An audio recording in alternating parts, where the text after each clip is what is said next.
हे friends, तो आज हम लोग बात करने वाले हैं हाउ टू पास डीएसडी जो सेम 3 एक्सटीसी का सब्जेक्ट है। ठीक है, तो ये चीज़ के लिए ना 4 इंपॉर्टेंट स्टेप्स होते हैं। तो आप मेरे प्रीवियस वीडियो में जाके पहले 2 स्टेप और जो 4th स्टेप है वो देख लो, क्योंकि वो रिपीट होएगा सब वीडियोस के लिए। तो इसलिए मैं आपको बोलूँगा कि पहले वो वीडियो देख लो जो है हाउ टू पास ईडीसी 1। ठीक है, तो उसके अंदर मैंने आपको फर्स्ट 4 स्टेप्स बताया है कि क्या कैसे होने वाला है। और फिर अब मैं आपको बताऊंगा डीएसडी का जो इम्पोर्टेंट स्टेप है, आपका स्टडी प्लान। ठीक है, तो प्लीज प्लीज प्लीज पहले चैनल को सब्सक्राइब कर दो और जो प्रीवियस वीडियो है वो देख लो, तो आपको एकदम प्रॉपरली प्रिपेयर कर पाओगे आपके स्टडी प्लान के लिए। ठीक है, चलो स्टार्ट करते हैं। तो आपका जो फर्स्ट डीएसडी में है ना, मैंने आपके लिए 17 इंपॉर्टेंट कंसेप्ट ढूंढ के रखे हैं। जो आप पढ़ लोगे ना तो आपका डीएसडी आराम से क्लियर भी हो जाएगा और आपको एवरेज से लेके अच्छे मार्क्स भी स्कोर हो जाएंगे। ठीक है, तो चलो स्टार्ट करते। तो डे 1 के लिए है ना, मैंने आपके लिए रखा है क्वीन मैकलेंस की टेक्निक्स।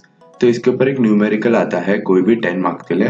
तो ये फॉर श्योर क्वेश्चन है, तो आप अच्छी तरीके से प्रिपेयर कर लो तो आपको 10 मार्क्स आराम से आ ही जाएंगे। फिर जो सेकंड क्वेश्चन है वो है implement Boolean function using 8:1 multiplexer. ठीक है, तो ये भी 10 मार्क्स का क्वेश्चन है, न्यूमेरिकल्स रहता है। तो ये भी अच्छी तरीके से कर लो, क्योंकि जो आपका डे 1 और डे 2 का प्लान रहेगा ना वो सबसे ज्यादा इंपॉर्टेंट रहेगा। तो जो आपका थर्ड क्वेश्चन है वो है compare S RAM with D RAM. ये भी 5 मार्क्स का क्वेश्चन है। फिर जो आपका फोर्थ क्वेश्चन है वो है compare Moore machine with Mealy machine. ठीक है, तो ये भी 5 मार्क्स का क्वेश्चन है, एकदम लॉजिकल क्वेश्चन है, आप आराम से समझ सकते हो। ठीक है, तो ये था आपका डे 1 का प्लान। अब आते हैं आपके डे 2 के प्लान के।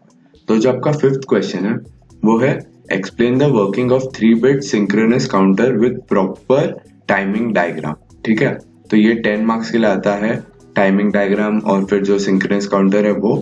तो अच्छी तरीके से करोगे, थोड़ा थियोरेटिकल क्वेश्चन है, थोड़ा सम भी मिक्स है, मतलब थोड़ा न्यूमेरिकल टाइप भी है, तो आप आराम से 10 मार्क्स स्कोर कर सकते हो। फिर जो आपका सिक्स्थ क्वेश्चन है वो है what is shift register, explain any one type of shift register and give its application. तो ये भी 10 मार्क्स के लिए आता है, तो आप अच्छी तरीके से प्रिपेयर कर लो, आपको 10 मार्क्स गारंटी हो जाएगी। Different types of shift register रहते हैं, तो वो भी एक बार देख लेना। ठीक है, तो जो आपका 7th क्वेश्चन है वो है design a 2-bit comparator and implement using logical gates. ठीक है, तो जो कंपेरेटर रहता है वो कंपेयर करने के लिए जो भी 2 बिट्स का रहता है वो, और उसको लॉजिकली कैसे इम्प्लीमेंट कर सकते हो आप गेट्स के थ्रू, वो ये 10 मार्क्स का क्वेश्चन है, इंपॉर्टेंट है। फिर आपका जो 8th क्वेश्चन है वो है compare TTL and CMOS logic family. ठीक है, तो ये भी 5 मार्क्स के लिए। तो ये था आपके डे 2 तक का प्लान। तो ये 8 क्वेश्चन आपके लिए बहुत ज्यादा इंपॉर्टेंट है, इसको तो एकदम प्रॉपर तरीके से करना कि आप एक भी मार्क्स लूज ना कर। ठीक है, अगर पेपर पैटर्न चेंज हुआ तो ये आपके लिए मोर देन इनफ रहेगा आपका एंड सेम्स क्लियर करवाने के लिए, पर रिस्क नहीं लेना है आपको। तो इसलिए आपको डे 3 का प्लान, डे 4 का प्लान भी करना है अगर आपको पास होना है तो। ठीक है, तो चलो आपके डे 3 के प्लान के ऊपर। जो आपका 9th क्वेश्चन है वो है design 3-bit binary to gray code converter. ये 5 to 10 मार्क्स के लिए वेरी करता है, तो ये आ सकता है आपको। फिर जो 10th क्वेश्चन है वो है right VHDL code for 3-bit up counter. ठीक है, तो ये भी 10 मार्क्स के लिए आ सकता है। फिर जो आपका 11th क्वेश्चन है वो है state and prove D Morgan's theorem. तो ये इजी, हम लोग ने बहुत पहले से पढ़ा है डी मॉर्गन्स थियरम, तो अब सिर्फ इसको लॉजिकल गेट्स में करके बताना है, जो बहुत ज्यादा इजी है। और जो आपका 12th क्वेश्चन है, जो लास्ट क्वेश्चन है डे 3 के लिए, वो है prove that NAND and NOR gates are universal gates. तो ये तो एकदम लॉजिकल क्वेश्चन है, आप आराम से कर पाओगे। ठीक है, तो ये अच्छी तरीके से प्रिपेयर कर लो तो आपका डे 3 का प्लान हो जाएगा। अब डे 3 का प्लान करके आप पास हो ही सकते हो मेनली, पर रिस्क नहीं लेना, इसलिए डे 4 कर लेते हैं। और मैंने लिंक के अंदर है ना, डिस्क्रिप्शन के अंदर हमारे क्वेश्चन बैंक का लिंक डाला, तो वो भी प्लीज आप चेकआउट कर लो। उतना कर लोगे, आपके लिए पूरा स्टडी मटेरियल्स हम लोग ने प्रोवाइड करके रखा ही है, सब डिस्क्रिप्शन में लिंक्स मैंने डाल के रखी है, तो आपको कुछ टेंशन लेने की जरूरत नहीं है, सिर्फ लिंक्स को फॉलो करो, आपका प्रिपरेशन हो जाए।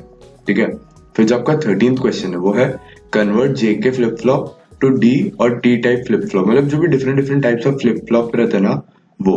ठीक है, तो इसके कन्वर्जन वाले सम्स आते हैं 5 मार्क्स के लिए, ये श्योरली आता ही आता है ये क्वेश्चन, तो आप अच्छे तरीके से कर। फिर जो 14th क्वेश्चन है वो है एक्सप्लेन जॉनसन्स काउंटर, ये भी 5 मार्क्स के लिए आता है। फिर जो आपका 15th क्वेश्चन है वो है explain master slaves JK flip flop, ठीक है। तो ये थियोरेटिकल कंसेप्ट है और थोड़ा डायग्राम वगैरह है, तो आप अच्छे तरीके से कर।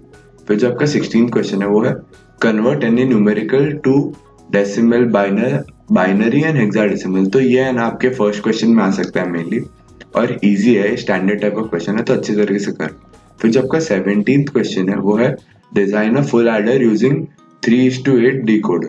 ये 5 मार्क्स के लिए आता है, ठीक है। तो ये था आपका डे 4 का प्लान। अगर आप डे 4 तक करोगे तो आपको 45 प्लस मार्क्स तो आ ही सकता है। और अगर आपको एकदम प्रॉपरली प्रिपेयर करना है, कुछ भी रिस्क फैक्टर एलिमिनेट करना है आपको, तो ये 17 क्वेश्चंस प्लस जो हमारा क्वेश्चन बैंक दिया है वो, ठीक है, इतना कर लोगे तो आपको प्रिपरेशन प्रॉपरली सॉल्व हो जाएगा। और प्लीज चैनल को सब्सक्राइब कर दो, क्योंकि आगे और अमेजिंग वीडियोस आने वाले हैं आपके स्टडी मटेरियल्स के, मतलब स्टडीज के रिलेटेड, वाइवास के रिलेटेड, फिर दूसरे सब्जेक्ट्स के रिलेटेड, आपके कमिंग सेमेस्टर के। तो इंजीनियरिंग की सब प्रॉब्लम्स हम लोग ये चैनल पे डिस्कस करेंगे। तो प्लीज चैनल को सब्सक्राइब कर दो और आपके फ्रेंड्स को भी शेयर कर दो, क्योंकि ये बहुत ज्यादा इंपॉर्टेंट चीज। ये वीडियो आपको पसंद आ रहा है ना, तो प्लीज लाइक कर देना और चैनल को सब्सक्राइब कर देना। Thank you.